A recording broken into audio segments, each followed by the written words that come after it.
ஒரு நாளை எவ்வளவுதான் பக்காவா திட்டமிட்டாலும் நாள் கடைசியில பாக்கும்போது ஏதோ பின்தங்கி இருக்கிற மாதிரி ஒரு ஃபீலிங் உங்களுக்கு வந்திருக்கா? ஆமா, அது ரொம்பவே சோர்வா இருக்கும்ல. ஆமா, நாம ப்ரொடக்டிவா இருக்கணும்னா நம்ம நாளோட ஒவ்வொரு நிமிஷத்தையும் கணக்கு போட்டு நிர்வகிக்கணும்னு நமக்கு சொல்லி கொடுத்திருக்காங்க. ஆனா ஒருவேளை அந்த அணுகுமுறையே தப்பா இருந்தா என்ன பண்றது? இதுதான் ஒரு முற்றிலும் புதிய கோணம். நேரத்தை அல்ல, மனதை நிர்வகிப்பது. டேவிட் கடாவியோட mind management not time management புத்தகத்தோட முக்கிய கருத்துக்களை தான் நாம இன்னைக்கு ஆழமா அலச போறோம். ஆமா, வெற்றிங்கிறது உங்க அட்டவணையில இன்னும் 4 வேலையை திணிக்கிறது இல்ல. அது உங்க மனசுக்கு எதிலா போராடாம அதோட சேர்ந்து வேலை பார்க்கறது பற்றியது. இதுல சுவாரஸ்யமான விஷயம் என்னன்னா, கடாவி இந்த உண்மையை தற்செயலா கண்டுபிடிக்கல. ஒரு பெரிய நெருக்கடியில மாட்டிட்டு தான் இதை கண்டுபிடிச்சார். ஓஹோ. இந்த அலசல்ல பாரம்பரிய நேர மேலாண்மை ஏன் பல நேரங்கள்ல தோல்வி அடையுது, அதுக்கு பதிலா உங்க மன ஆற்றலை நீங்க செய்ய வேண்டிய வேலைகளோட எப்படி சரியா பொருத்துறதுன்னு பார்க்க போறோம். கேட்கவே இன்ட்ரெஸ்டிங்கா இருக்கு. சரி, அந்த நெருக்கடியில இருந்து ஆரம்பிப்போம். டேவிட் கடாவி தன்னை ஒரு எழுத்தாளரா நினைச்சதே இல்லையா. ஆனா ஒரு பெரிய பதிப்பகத்திலிருந்து ஒரு புத்தக ஒப்பந்தம் வந்தப்போ அதை மறுக்க முடியாம சரின்னு சொல்லிட்டார். சரி, அப்புறம் என்ன, வழக்கமான ப்ரொடக்டிவிட்டி தந்திரங்களை எல்லாம் பயன்படுத்த ஆரம்பிச்சார். எழுதுறதுக்குன்னே நேரத்தை ஒதுக்கினார், கவனச்சிதறல்களை தவிர்க்க போன ஆஃப் பண்ணி வச்சார். நண்பர்களோட டின்னர் பிளான் கூட கேன்சல் பண்ணாருன்னு படிச்சேன். ஆமா, நேரத்தை மிச்சப்படுத்த மளிகை பொருட்களை கூட வீட்டுக்கே டெலிவரி பண்ண வச்சார். ஆனா மணிக்கணக்கா கம்ப்யூட்டர் முன்னாடி உட்காந்து வெற்று திரைய பார்த்துட்டு இருந்தாரே தவிர ஒரு வார்த்தை கூட எழுத முடியல. Writer's block. ஆமா, டெட்டும் நெருங்கிட்டே இருந்துச்சு. இதுதான் நாம பலரும் பண்ற தப்பு. சரியான மன ஆற்றல் இல்லாம ஒரு வேலையை செய்யும்படி நம்மள நாமே கட்டாயப்படுத்தும் போது இதுதான் நடக்கும். கரெக்ட். அதுவும் புத்தகத்தோட 25% பகுதியை சமர்ப்பிக்கணும்னு காலக்கெடுவோட அழுத்தம் வேற. அழுத்தம் அதிகமாக படைப்பாற்றல் குறைய ஆரம்பிச்சிடும். இது ஒரு ஜச்சாரன்னே க்ரூக் மாதிரி. விரக்தியோட உச்சத்துக்கு போயிட்டார். ஒரு கட்டத்துல எல்லாத்தையும் விட்டுட்டு கோஸ்டாரிக்காக்கு ஒரு கேம்புக்கு போயிட்டார். அங்க டியாகோன்னு ஒரு அந்நியரை சந்திச்சார். அவங்க பேச்சு ரொம்ப இயல்பா இருந்துச்சு. வாழ்க்கை, கடற்கரை, மழைன்னு சும்மா எதையாச்சும் பேசிக்கிட்டு இருந்தாங்க. அந்த புத்தகத்தை பத்தியோ டெட்ட பத்தியோ ஒரு வார்த்தை கூட பேசல. அந்த சின்ன ஆனா மனசுக்கு புத்துணர்ச்சி கொடுத்த உரையாடலுக்கு பிறகு அவர் தன்னோட அறைக்கு திரும்பினப்போ ஒரு அதிசயம் நடந்தது. என்னாச்சு? வெறும் 1 மணி நேரத்துல தன்னோட புத்தகத்தோட முதல் அத்தியாயத்தை முழுசா எழுதி முடிச்சிட்டார். வாவ்! இங்கிருந்து தான் நம்ம கத்துக்க வேண்டிய முக்கியமான பாடம் படங்குது. ஆமா, அவருக்கு தேவைப்பட்டது அதிக நேரம் இல்ல, சரியான மனநிலை. இதுதான் மனதை நிர்வகிக்கிறது. அப்போ அந்த பாரம்பரிய நேர மேலாண்மைக்கும் இதுக்கும் என்ன வித்தியாசம்? அது நேர மேலாண்மை நான் இப்போ என்ன செய்து முடிக்கணும்னு கேட்க சொல்லும். ஆனா மனதை நிர்வகித்தல் நான் இப்போ எந்த வேலையை செய்ய விரும்புறேன், என்னோட இப்போடைய மனநிலைக்கு எந்த வேலை சரியா வரும் அப்படின்னு கேட்க சொல்லுது. ஓஹோ, ரொம்ப நுட்பமான வித்தியாசம். ஆமா, அவர் டியாகோ கூட பேசினப்போ அவர் மனசு லேசாகி படைப்பாற்றலுக்கான சரியான மனநிலைக்கு வந்திருக்கு. அதுதான் அந்த மாற்றத்தை ஏற்படுத்தியிருக்கு. அப்போ அந்த சரியான மனநிலையை நாம எப்படி அடையிறது? கடாவி இத படைப்பாற்றலின் உச்சநிலை, அதாவது கிரியேட்டிவ் ஸ்வீட் ஸ்பாட் அப்படின்னு சொல்றாரு. ஆமா, இதை அடைய 2 வகையான சிந்தனைகள் நமக்கு உதவுதுன்னு சொல்றார். முதலாவது விரிசிந்தனை, அதாவது டைவர்ஜென்ட் திங்கிங். விரிசிந்தனை நம்ம மனசுல எண்ணங்கள் எல்லாம் அங்கங்க சிதறி கிடக்கிற ஒரு நிலை. ஒரே நேரத்துல பல யோசனைகளை அலசி பார்க்கறது. உதாரணத்துக்கு, ஒரு கதை எழுத உட்காரும்போது இந்த கதை சீரியஸா இருக்கணுமா, காமெடியா இருக்கணுமா, இப்படி பல கோணங்கள்ல யோசிக்கிறது. சரியா சொன்னீங்க. அதுக்கு பிறகு வர்றதுதான் குவி சிந்தனை, அதாவது கன்வர்ஜென்ட் திங்கிங். சரி. அப்படி செதறி கிடக்கிற எல்லா யோசனைகளையும் ஒன்னு சேர்த்து அதுல இருந்து ஒரு தெளிவான முடிவுக்கு வர்றது. உதாரணத்துக்கு, சரி, என்னோட முதல் காதல் பத்தி ஒரு நட்பான தோணியில ஆனா என்னோட அடையாளத்தை வெளிப்படுத்தாம எழுதலாம் அப்படின்னு முடிவு பண்றது. அப்போ இந்த 2ம் சேரும்போதுதான் அந்த உச்சநிலை உருவாகுது. கரெக்ட். அங்கதான் புது யோசனைகள் பிறக்குது. நரம்பியல் நிபுணர்கள் கூட இந்த உச்சநிலையில தான் யுரேகா தருணங்கள் நிகழுதுன்னு சொல்றாங்க.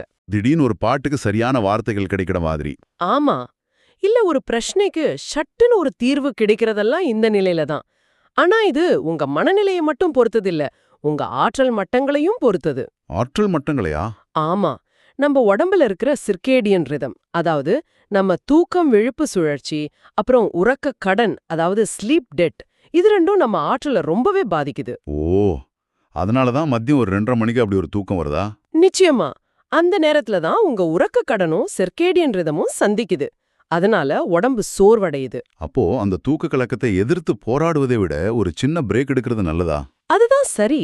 அந்த நேரத்துல ஒரு கடினமான வேலையை செய்ய முயற்சி பண்றதை விட ஒரு 15 நிமிஷம் கண்ண மூடி ஓய்வெடுக்கிறதோ இல்ல ஒரு சின்ன நடைப்பயிற்சிக்கு போறதோ உங்க ஆற்றலை மீட்டெடுக்க ரொம்ப உதவும். இது ஒரு முக்கியமான புள்ளி. நம்ம உச்சநிலையை சரியா பயன்படுத்த காடாவி முதல் மணி நேர விதிய, அதாவது ஃபர்ஸ்ட் அவர் ரூலை பரிந்துரைக்கிறார். உங்க நாளோட முதல் மணி நேரத்தை உங்க வாழ்க்கையில மிக முக்கியமான திட்டத்துக்காக அர்ப்பணிக்கணும்னு சொல்றார். Virginia wolf, B.F. ஸ்கின்னர் மாதிரி பலரும் இதை பின்பற்றியிருக்காங்க. இது ஒரு சக்தி வாய்ந்த உத்தி. ஆனா இங்க ஒரு கேள்வி எழும். ஆமா, எனக்கும் அதுதான் தோணுச்சு.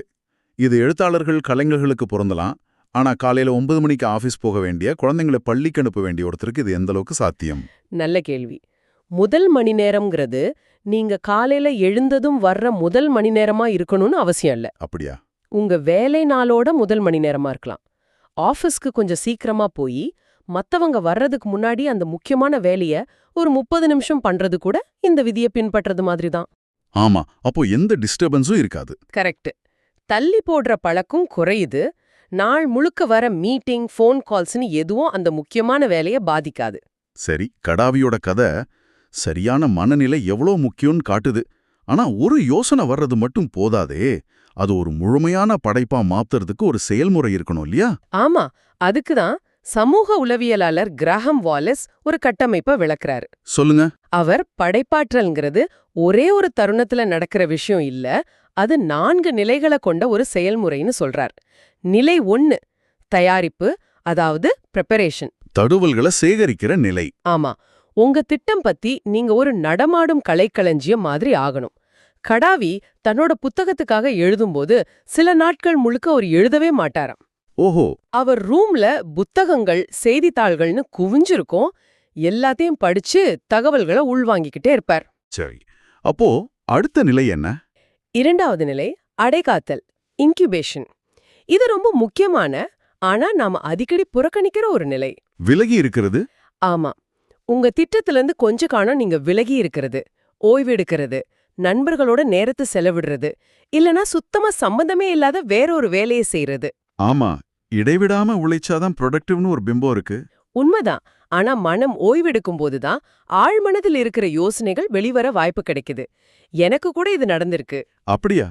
ஒரு சிக்கலான விஷயத்த பத்தி எழுதும்போது மடிக்கணக்கா உட்கார்ந்தாலும் ஒரு வரி கூட வராது. ஆனா அதுல இருந்து எழுந்து போய் பாத்திரம் கழுவும்போது திடீர்னு சரியான வார்த்தைகள் தோணும். வாவ், அதுதான் அடைகாத்தல். மற்றும் அடுத்த நிலையான ஞானோதயம் என்பதற்கு ஒரு எளிய உதாரணம். கரெக்ட். 3வது நிலை ஞானோதயம், இலுமினேஷன். இதுதான் அந்த யுரேகா தருணம்.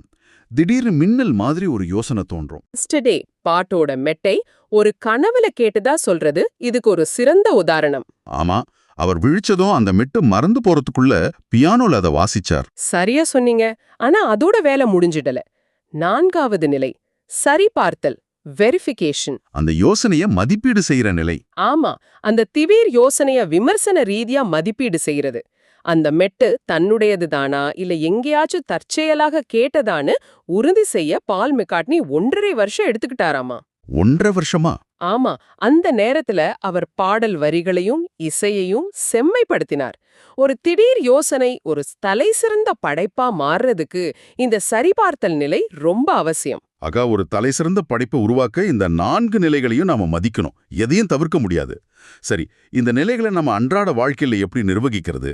இதுக்கு 7 வெவ்வேறு மனநிலைகளை புரிஞ்சுக்கிறது உதவுதுன்னு கடாவி சொல்றார். 7 மனநிலைகளா? ஆமா, அது முன்னுரிமைப்படுத்துதல், ஆராய்தல், ஆராய்ச்சி செய்தல், உருவாக்குதல், மெருகூட்டுதல், நிர்வாகம் மற்றும் ஓய்வெடுத்தல்.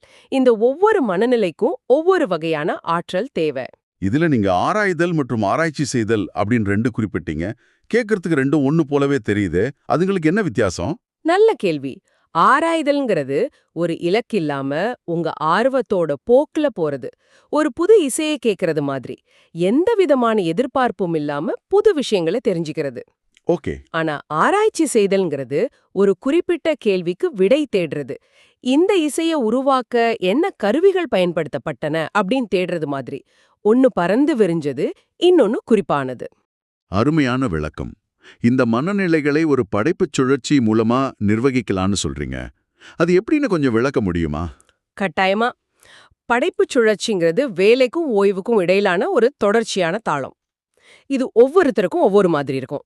தினசரி, வாராந்திரம், ஏன் பருவகாலமா கூட இருக்கலாம். ஒரு உதாரணம் சொல்லுங்களேன். பெத் என்ற ஒரு பாடலாசிரியர் ராத்திரில பாட்டுக்கான தகவல்களை சேகரிப்பார். அது தயாரிப்பு. அப்புறம் தூங்கும்போது அவர் மனசு ஓய்வெடுக்கும். அது அடைகாத்தல். சரி. காலையில எழுந்ததும் அவருக்கு பாடல் வரிகள் தோணும். அது ஞானோதயம். அப்புறம் மதியம் முழுக்க அதை செம்மைப்படுத்துவார். அது சரிபார்த்தல். இது ஒரு தினசரி சுழற்சி. வாவ்! இந்த மாதிரி சுழற்சிகளை எல்லாம் உள்ளடக்கிய ஒரு பெரிய கொடை தான் படைப்பு அமைப்பு. கரெக்ட். இந்த அமைப்பை உருவாக்குறதுக்கு சில கருவிகள் இருக்கா? இருக்கு. 2 முக்கியமான கருவிகள். முதலாவது குறைந்தபட்ச படைப்பு அளவு, அதாவது மினிமம் கிரியேட்டிவ் டோஸ். அது என்ன? உங்க படைப்பு வேலைய முன்னெடுத்து செல்ல நீங்க எடுக்கக்கூடிய மிகச் சிறிய எளிமையான நடவடிக்கை. ஒரு எழுத்தாளருக்கு ஒரு பத்தி எழுதுறது. ஒரு ஓவியருக்கு ஒரு சின்ன பகுதியை வரையறது. ஆமா, இது நேரமே இல்லைங்கிற காரணத்தை நீக்கிடுது. 5 நிமிஷம் கிடைச்சா கூட உங்களால ஒரு சின்ன முன்னேற்றத்தை அடைய முடியும். இது குற்ற உணர்ச்சியை குறைக்கும்னு நினைக்கிறேன். சரி, இரண்டாவது கருவி என்ன? இரண்டாவது கருவி திறந்த கண்ணிகள், ஓப்பன் லூப்ஸ். இது ஒரு வேளை முடியற வரைக்கும் நம்ம மனசுல ஓடிக்கிட்டே இருக்கிற ஒரு எண்ணம். உதாரணத்துக்கு, பூனைக்கு உணவு தீர்ந்துடுச்சு, வாங்கணும்னு நினைக்கிறது ஒரு திறந்த கண்ணி. ஆனா இந்த திறந்த கண்ணிங்கிற கருத்து ஒருவிதம் மன அழுத்தத்தை உருவாக்குற மாதிரி இல்லையா? முடிக்கப்படாத வேலைகள் நம்மள தொந்தரவு செஞ்சுக்கிட்டே இருக்குமே. நீங்க கேக்குறது சரிதான். அன்றாட வேலைகள்ல திறந்த கண்ணிகள் மன அழுத்தத்தை உருவாக்கும்.